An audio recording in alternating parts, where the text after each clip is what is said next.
Sorry, Avinash, your voice is breaking. Abdul, you?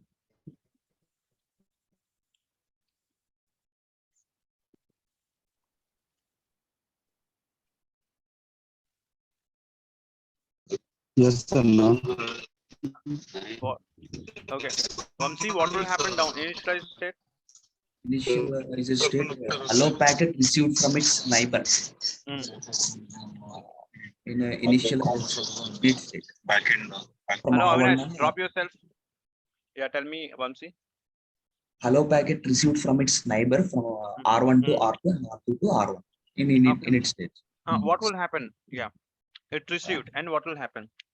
Here, which packet? Here, network ID and next hub, Ashwini, destination IP. no, bro. What you're telling? You're telling routing. Why you're telling routing table? Ashwini, Yes, sir. what will happen in the initialization state?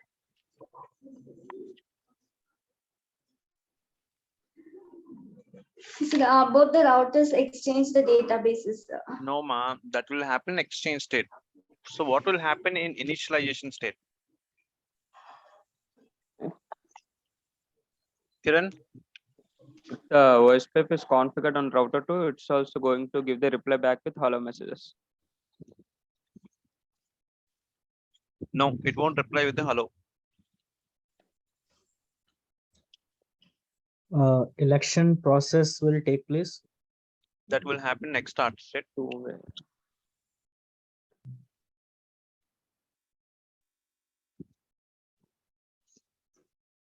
Here to advertise the prefix. See, once you configure OSPF on the router 1, right? It starts send the hello message. So R1 doesn't aware of the R2. That's why it's in down state. Similarly for R2 as well. And next is initialization state. In initialization state, right? R2 receives the hello message. Okay. So hello message contains what? LSS. No. L. Area ID, subnet mask. Okay. Authenticate ID. Authenticate ID. Area ID. If you're not aware of it, that's fine. But don't tell irrelevant answers. That will give you a negative impression. It's called as an authentication. Area ID, subnet mask, authentication. Router ID will be there. Okay. Yeah, area ID, subnet mask, authentication. Anything?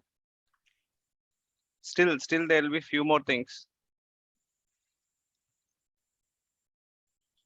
Rachit, if you do this OSPF lab and if you can see that one, right, there will be a lot of things will be there.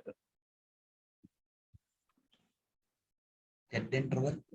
Hello interval, dead interval, fine. Hello interval, dead interval. Okay, it's fine. So once you configure the OSPF, guys, please make a note of it. Very, very important. So when you configure the OSPF on the R1, right, it starts sending the hello message. Okay, the hello message will be sent via multicast address. So what is that address? 224.0.0.5. Okay, so once you configure the OSPF on the router, okay, it starts sending the hello message with the multicast IP address 222.224.0.0.5. Hello message contains this information: area ID, subnet mask, authentication, router ID, hello interval, dead interval. Okay, guys, clear with this one? So R1 sent the hello message, and R2 doesn't, and also R1 doesn't aware of the R2, and even the same. R2 sends the hello message, and R2 has no clue about the R1. That's why both are in down state. In initialization state, right? So once R1 sends the hello message, right? R2 receives the hello message and put that information. See what is going to put. See, once R1 is sending the hello message, right, which contains the prefix information as well. Okay, which contains the prefix information. So take the prefix information and put it in the neighbor table. Okay, see, 1.1.1.1, 1.1.1.2. So this is hello message coming from where? From 1.1.1. Okay. So what this R2 will do in initialization state, there'll be a neighbor table. Okay. So neighbor table, right? So what does it do? It will say 1.1.1.1. It's connected via it's coming prefix from 1.1.1 via which interface? This interface via I'm receiving the prefix of 1.1.1 on my interface. Let's take it. My interface is gig 0/1. So this type of information, it will put it in the neighbor table. Similarly here as well. So there will be a neighbor table. So I'm receiving the prefix of 1.1.2, which is my directly connected neighbor. This is my neighbor, and I'm receiving this prefix on which interface? Gig 0/0. So that is what will happen in initialization state. Okay, so first of all, when you configure the OSPF with, okay, so once you send OSPF starts sending the hello message will send via multicast IP address. Hello message contains these parameters. R1 has no clue about R2, that's why both are in down state.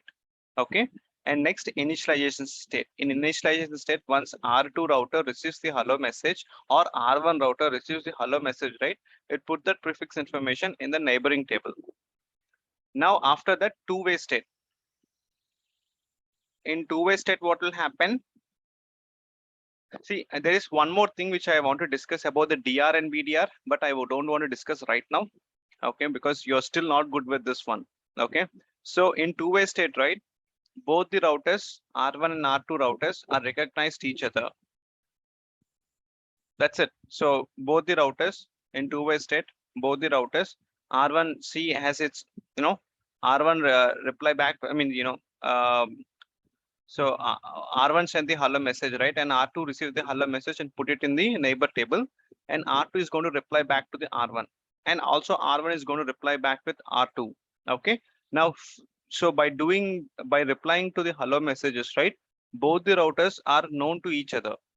Okay. Both the routers are known to each other.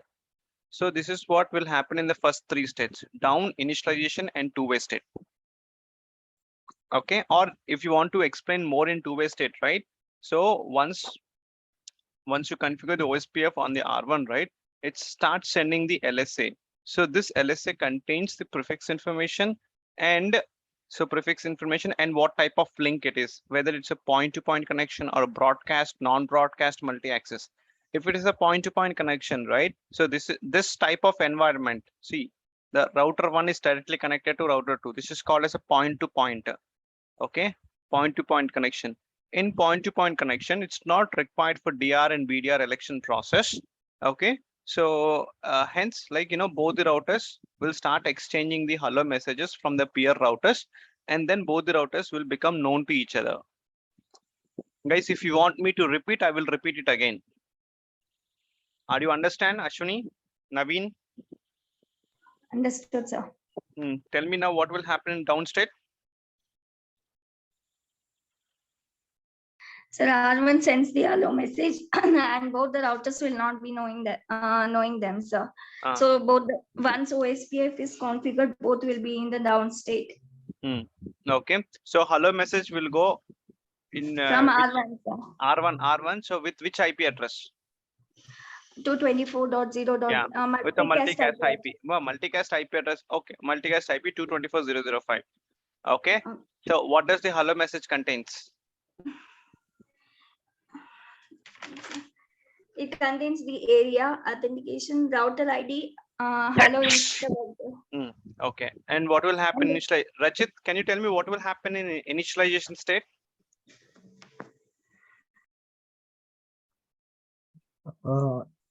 The data, when they will send the hello message, prefix details will be saved in the neighboring table.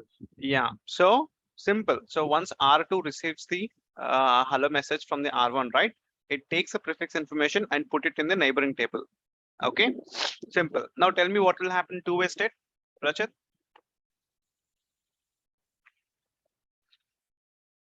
Two-way state, both of them will reply back. R1 will reply back to R2. Both the routers will start replying with the hello messages. If you want to make a note of it. So both the routers starts replying with the hello messages and both the routers are fully known to each other. Okay. And also one thing you can say, as I told you, right, since so both the router, I mean, once a hello packet is sent, or fine, this is enough. Okay. Both the routers are replied to each other with a hello message, and both the routers will come to know each other. Now, next, what is the next state? Next start. Next. Tell me, see what will happen next start state. Start state. First there is a criteria, that is router ID. Huh? One is master. And No, I didn't get you. Can you repeat it again? in extract state, Huh. there is a criteria, that is router and a highest No, loopback what interface will IP. happen in next start state exactly? Exactly the highest interface will take the master. No, Consider as ma. master. What is exactly is happening in next start state? Exactly. When after two-way state, what will happen next start state?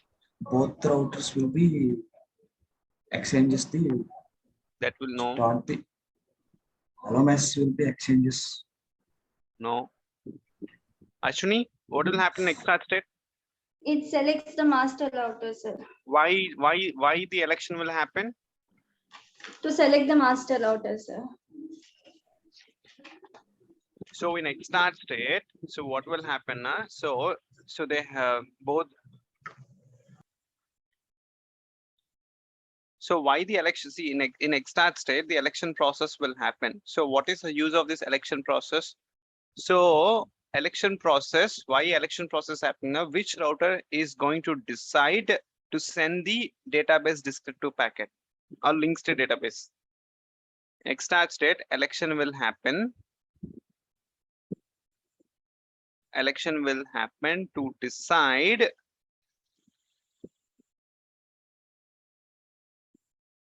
which router is going to send LSDB, link state database. So what is election criteria, Vamsi?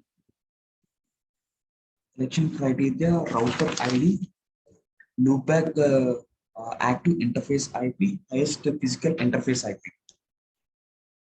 Loopback Highest physical interface IP. IP. Okay. Here the highest route. So in extart state, election will happen to decide which router is going to send the LSDB. Abdul, what will happen in exchange state?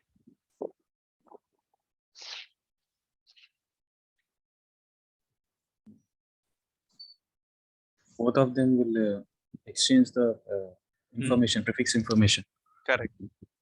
So both the routers will start sharing the database. Okay. In exchange state, what will happen? Okay, based on the election criteria which happened in the extart state, okay, it's going to select one of the router as the one of the router has, so for which router has to start exchange database.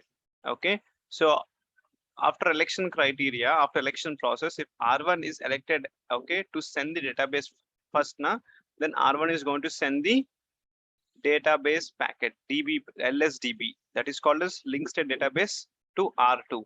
After that, R2 will send the LSDB to R1. Exchange of database will be happen in exchange state. Okay, and then loading state. Okay, so what will happen in loading state?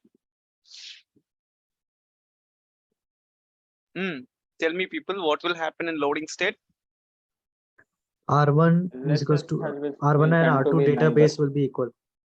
So it ensures that it ensures, please make a note of it, guys, ensures that both the database are equal. If not, It's going to request link state. if not, a link state request will send, and peer router will respond back with link state update, LSU, link state update, and see, if R1, see, if the R1, R2 database has been exchanged, okay, this R1, R2. So there is some prefix information is missing. Okay, so R1 is going to send the link state request for that prefix information. R2 is going to send the link state update. Okay, take the prefix. And then original router, which is R1, will acknowledge with the link state LSA key, link state acknowledgement. And after that, full state, in full state, right? So the databases of R1 and R2 are same.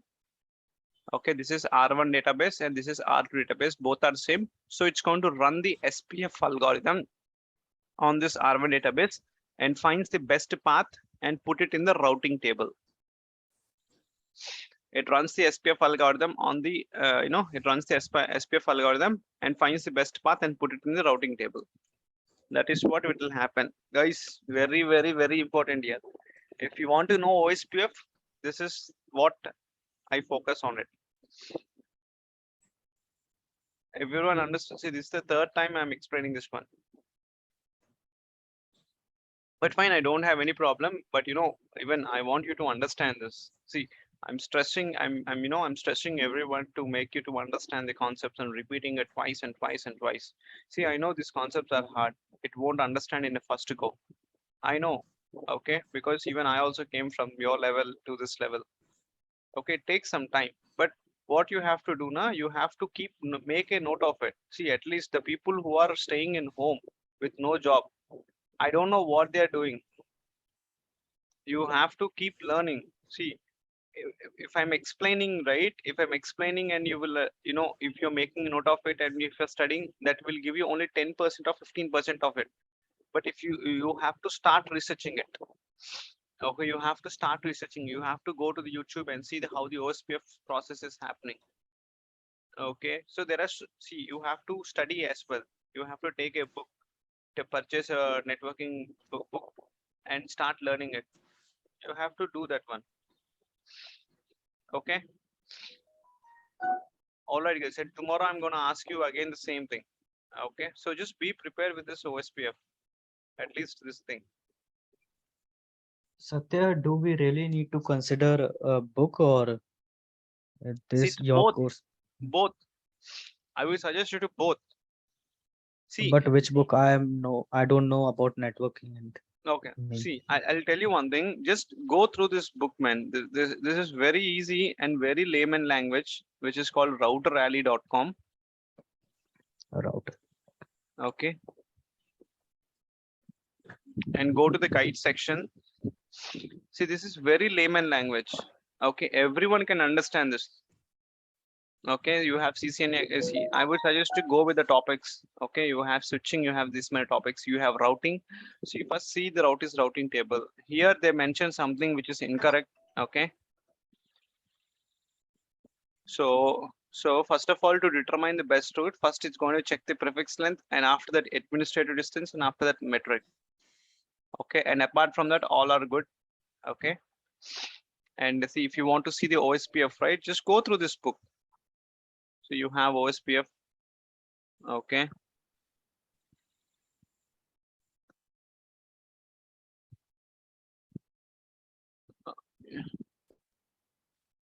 OSPF, see, and even I gave the document for OSPF as well.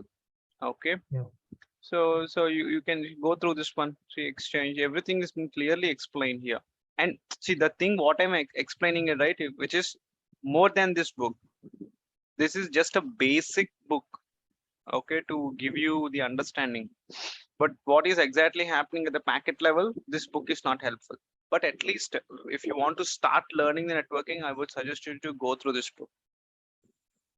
Okay, you will understand. And also go to the YouTube and start following the videos of Sikandar Sheikh. At least when you're a beginner, so follow Sikandar Sheikh videos.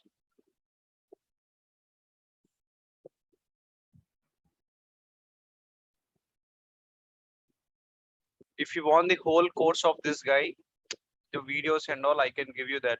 Okay. But anyhow, it will be available on the YouTube, all of his course. Go through this course. It's very interesting, and this guy will teach us in very layman language. Okay. So let's start with another concept in OSPF. See, so we have some limitations in RIP and EIGRP. So what is the limitations? RIP is supports only 15 routers, not more than 15 routers. If you connect to 15 routers like this, right, in this, okay, and that's it. RIP is going to support only 15 routers, okay. And when it comes to the EIGRP, it can only run on Cisco proprietary, not on all the routing protocols, not on all the vendors, sorry. And we have a OSPF. OSPF supports unlimited hop count. What? Unlimited hop count. Okay, which means that n number of routers that OSPF will support. That is fine. So how many routers you want to keep it? 1,000, 2,000, 3,000? See, when you're in a cloud network, right? So the people see right now there is an Azure or AWS.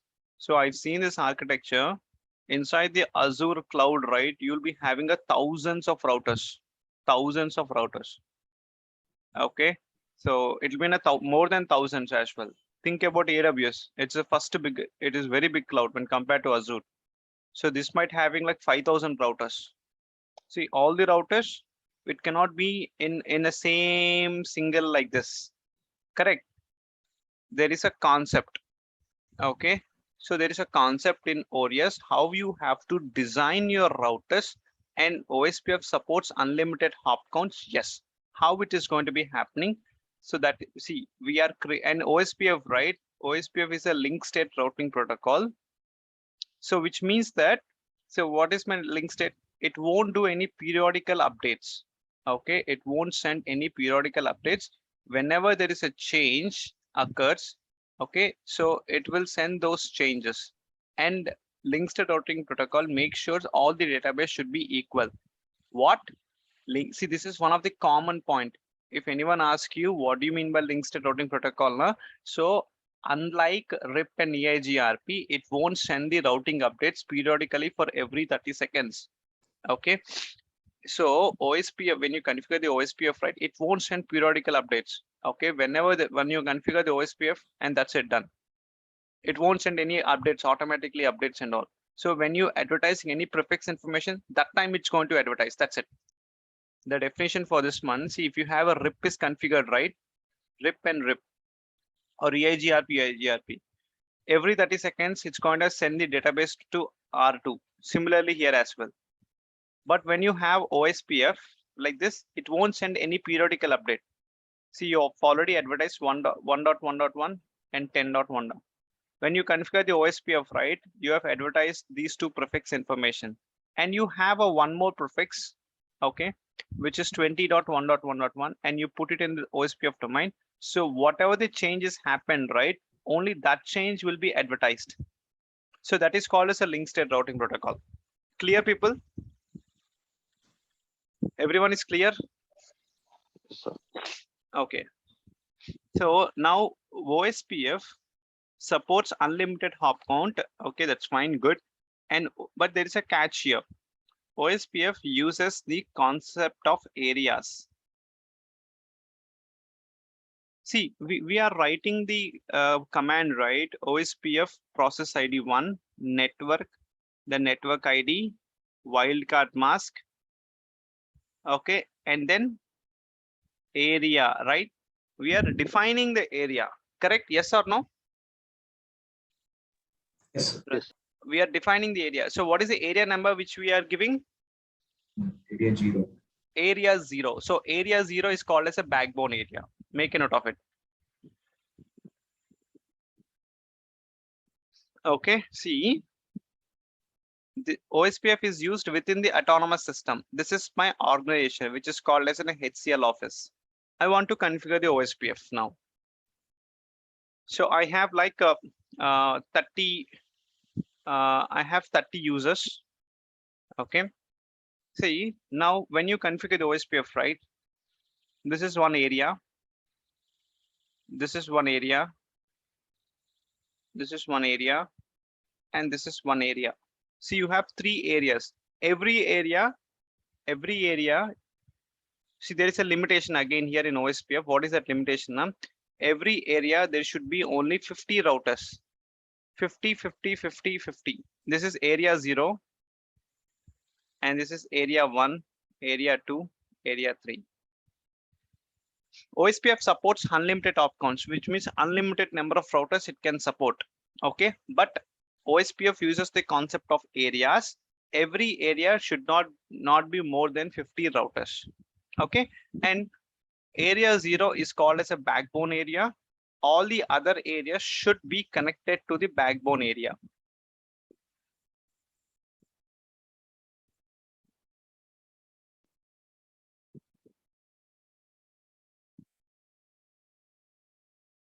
Okay.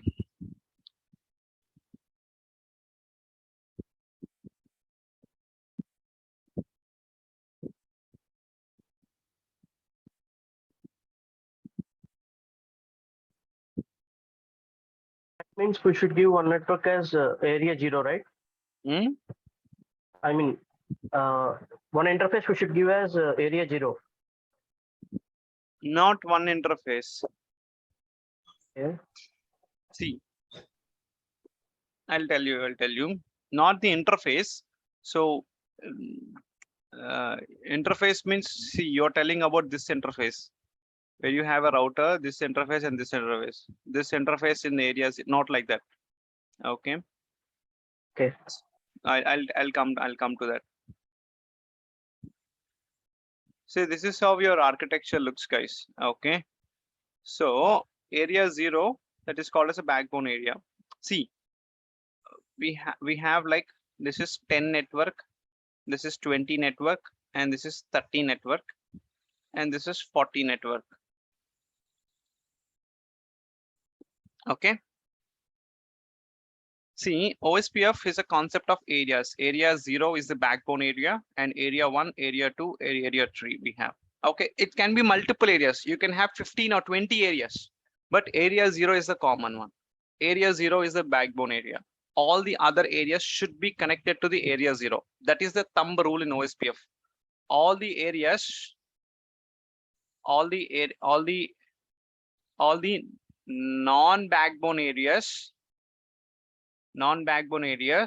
connect to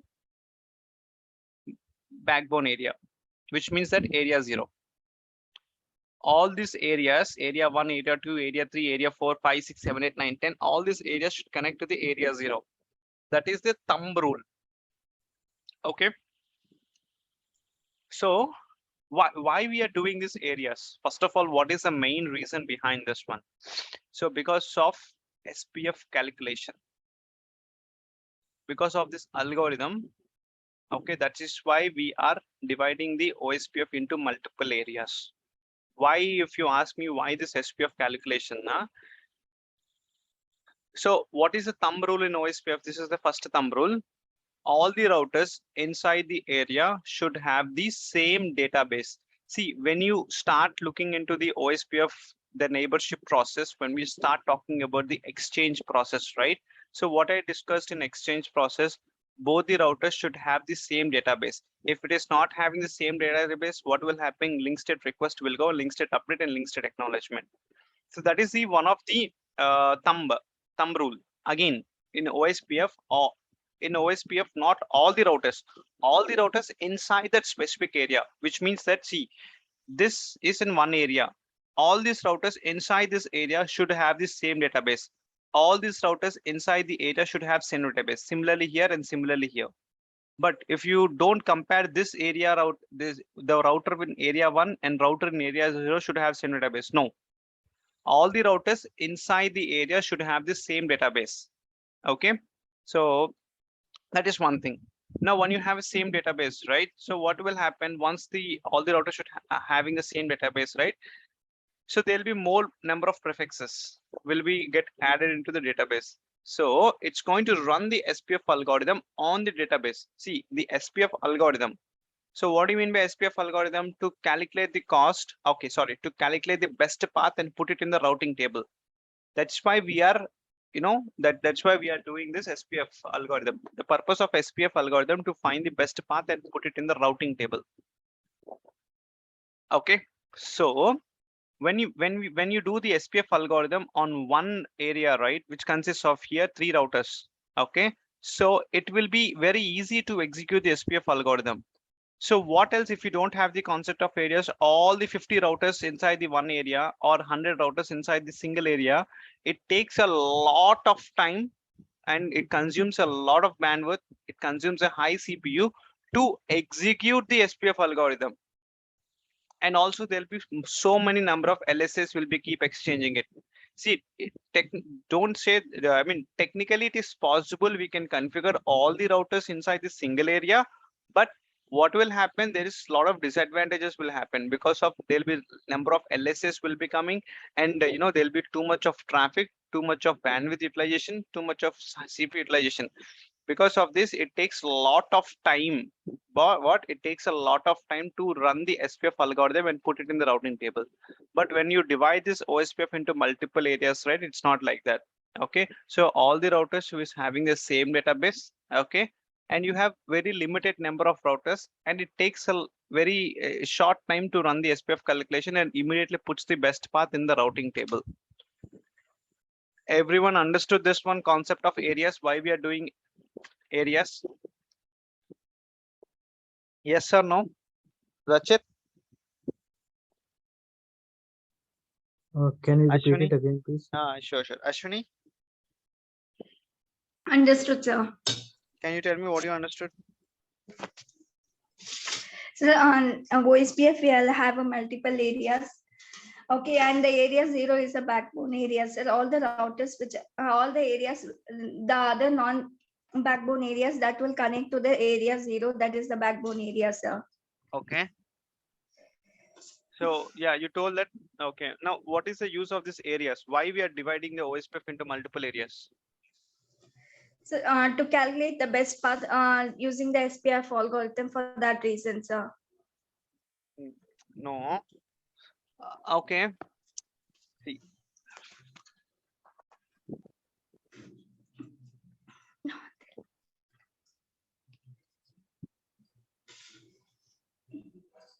Anyone can explain in a better way? Yeah, what you said.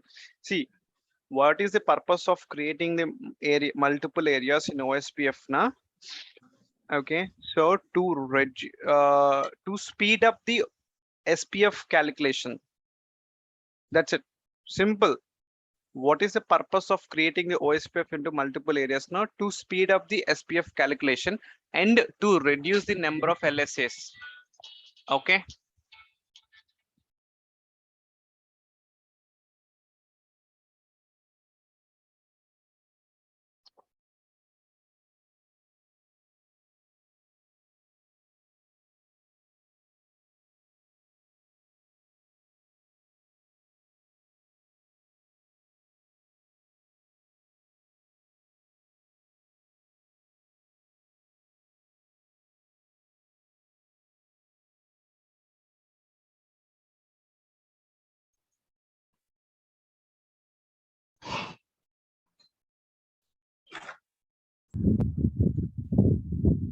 Yes. Okay. So make a note of it, right? Why the OSPF is configured in multiple areas now? To speed up the SPF calculation and to reduce the number of LSAs. Okay. So if it's and then they will ask you how the SPF calculation, how you increase the SPF calculation. Because if you configure multiple routers inside a single area, so in OSPF, there is a rule that all the routers should have the same database within the area. So if you have a more number of routers inside a single area, it takes a lot of time for the SPF calculation to find the best path and put it in the routing table. Okay, if you divide multiple areas and put few number of routers inside a single area, then it will be very easy to calculate the SPF algorithm. I mean, it takes less time to calculate the SPF algorithm or SPF calculation, and the LSS also will be reduced, and the bandwidth also will get reduced, and it won't take much CPU resources. That is what we are creating the OSPF into multiple areas. Rachit, understood or one more time? Yes, See, you Satya. have to make a note of it, Rachit, okay? Yes, Satya. Okay, so fine. Now let's get into the another one. See, what did I told in the thumb rule in OSPF? See, two thumb rules I told. All the routers inside the area, make a note of it.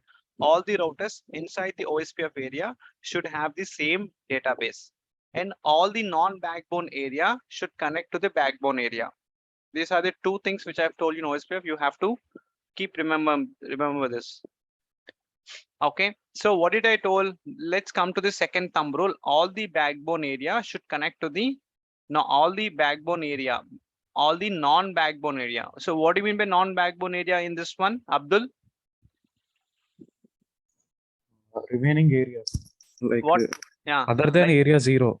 Area other 1, than area- area 0, area 1, 2, 3 are the non-backbone area. So all non-backbone areas should connect to the area 0, right? See how these are connecting now. See, there will be a one router. Okay, that router is responsible to connect to the backbone area.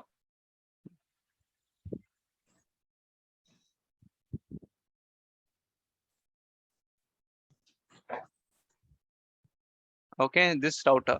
So this router is called as an area bordered router. See, every area, okay, every area will have a one area bordered router. Okay, that area border router, it connects to the area 0. Okay, and the routers inside the area 1 or inside the area 2 or inside the area 3, you can say routers inside the area. Okay, these are called as a internal routers or internal routers. Internal routers.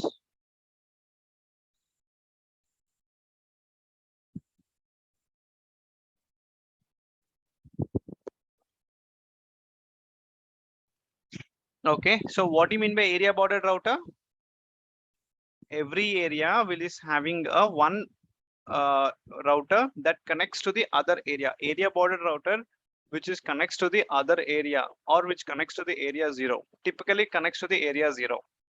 The router which is connects to the area 0, that is called as an area border router.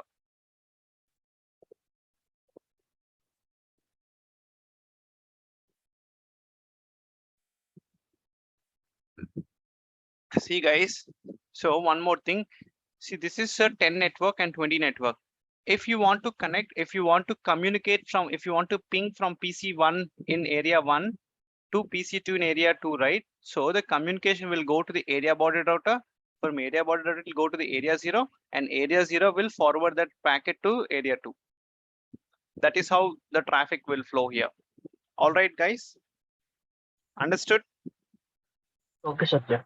Okay, so we have a concept of areas. Why do we have a concept of areas now? To speed up the SPF algorithms, to speed up the SPF calculation and reduce the number of LSAs, which, okay, that's why we are dividing the OSPF into multiple areas. And there is an area bordered router. Area bordered router which is used to connect to the other areas, are typically used to connect to the area 0. The routers inside the area which is called as what? Internal routers.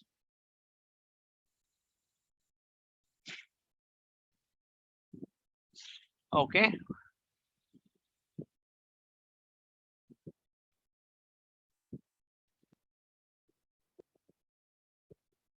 Understood, guys? And we have one more thing, which is autonomous system border router.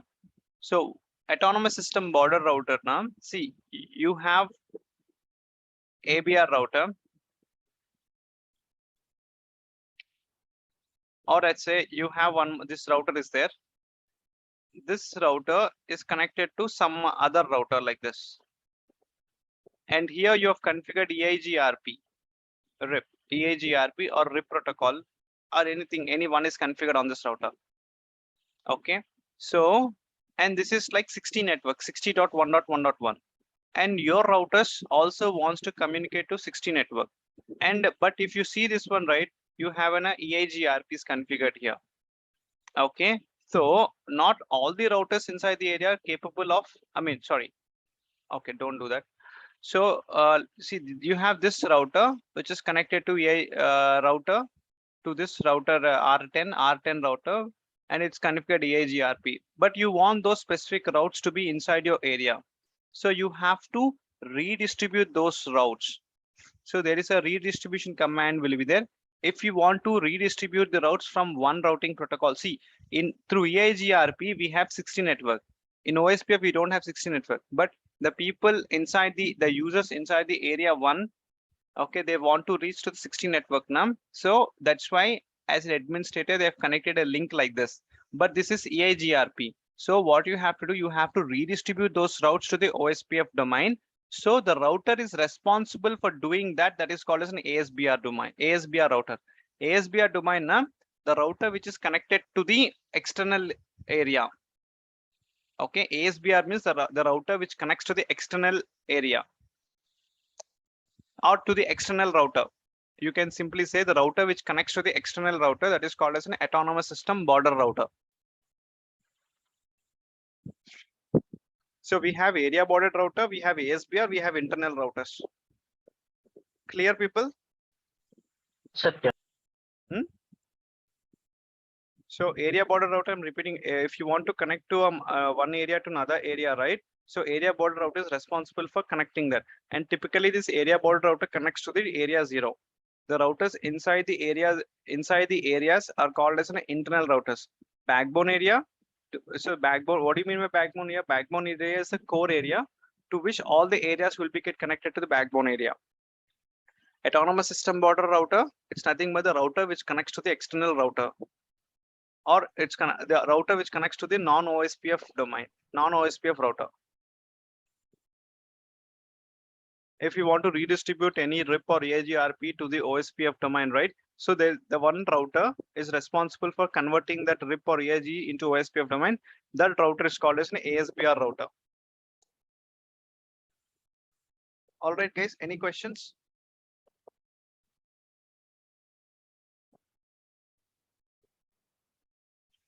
Any questions, guys?